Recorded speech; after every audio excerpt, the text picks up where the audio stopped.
It's the sharing generation, and increasingly they're having, their expectations are that there'll be shared options for them. They can get a car when they want it, get a bike when they want it, take transit if that's the most convenient thing. So it's a very different mindset about transportation. It'll be interesting to see as those millennials move into to middle age how they respond. Okay. John? Well, since seems like we have discussed this, I would make a motion that we receive the presentation of the Moscow Multimodal Transportation Plan, and that we formally adopt it. I'll second John's motion. Okay, John made a motion to receive the presentation, formally adopt the Moscow Multi-Transportation Plan, seconded by Dan. Do we have other discussion before Walter? Thank you, Mayor. Kevin, please. I pointed out to you today a couple of instances where some data on a couple of charts didn't seem to make good sense, one or two of which I'd pointed out back in the draft. I never got an answer. If we adopt I don't expect it tonight, but if we adopt this, are those still available for consideration in terms of, Mr. Consultant, is this really what we've got out there, or is it misprinted or something? Your question is this? If we vote yes, do we lock in what I've yet to be told is really good numbers, or oops, that's printed backwards and we need to fix it? Yes and no. The first one of those two issues is a bad number, and the graphic on that particular map, if you recall, at Third and Hayes, needs to be rotated 90 degrees. Okay. Makes it correct. The other I discussed with Evan Corey, who's also with Nelson Nygaard. The land use map that is shown for the future year for the ring road shows some high-density development on that quadrant, and that would be affecting that. That was taken into consideration? Yes. So those numbers you believe are correct? Yes. Okay. All right.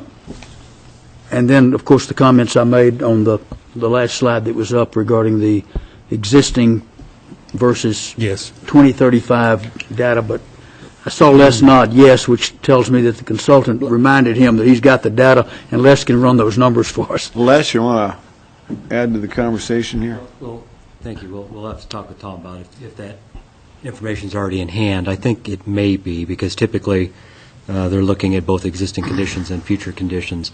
Some of that information is actually on that graph that you're looking at when you're thinking about what's the difference between no bridge and with bridges. That's actually reflected between options 1 and either 2 or 3, depending, for future conditions. What's not shown there is if you were to put a bridge in today, what would that change be today? And so that's the piece that we would have to formulate.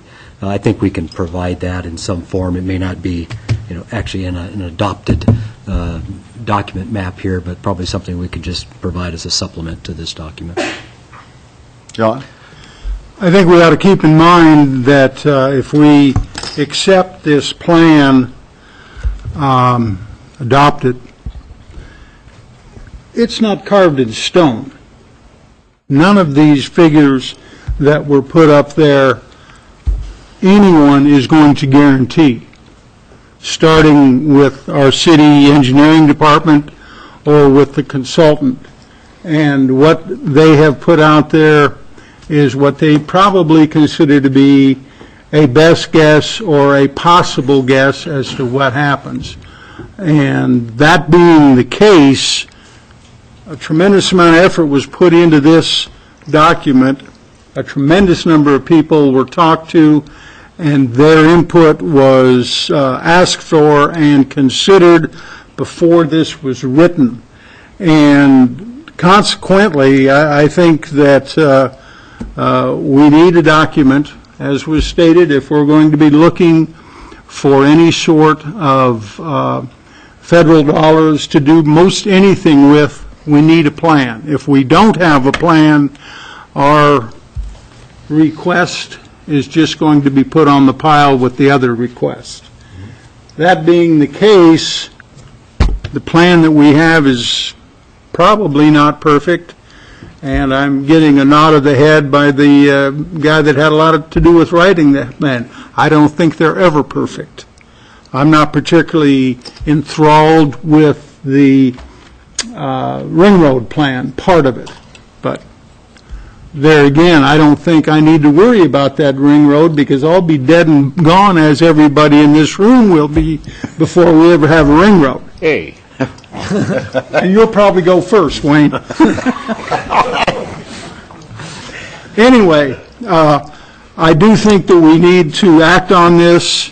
We've been at it for 2.5 years, and the city's been at it for quite some time, and that's the reason I made, after reading it, and it was somewhat of a struggle. It was either that or the latest Jack Reacher book. I did read this, and consequently, I think that we should receive it, and we should formally adopt it. Okay. Tom had a comment. I just wanted to ask staff for citizens that would like to get copies of this or be able to review it to the extent that they still can after it's approved. And I'm just trying to address Joanne's comments about making sure that the citizens see what is being developed in this plan. It's online. I just wanted you guys to say. Sure. The finished document is posted on the city's website, and there is a hard copy in the city clerk's office if somebody wants to examine it. Okay, great. Yeah. Other questions? Walter, you had something? Mr. Mayor, not to make John get too wound up much tighter, but I do plan to vote for it, John, and I understand you're in favor of it because you made the motion. I was just asking a couple of questions about whether or not we were freezing some things, that, at least one of which have been mentioned. If that one's not right, we do need to correct it. One thing I would like to point out, just for the public, because it struck me as interesting information. It's got nothing to do with the plan, but it's in the plan, which is that 3,990 persons live in Moscow and are employed outside of Moscow in 2010. 5,100 are employed and live in Moscow, but 5,348 come into town to work. So we have 250 more people that come into town to work over what the number we've got here stay in town and work. And I'd like to thank those on the city staff that do the latter for your dedication to the commute to come work for us every day. Well, with that being said, John made the motion, Dan made the second. I'm going to start to roll with Wayne. Aye. Aye. Aye. Aye. Okay, it is passed. We have accepted the plan 5-0. Thank you very much for that nice presentation. It was terrific, Thomas and Kevin. Thank you.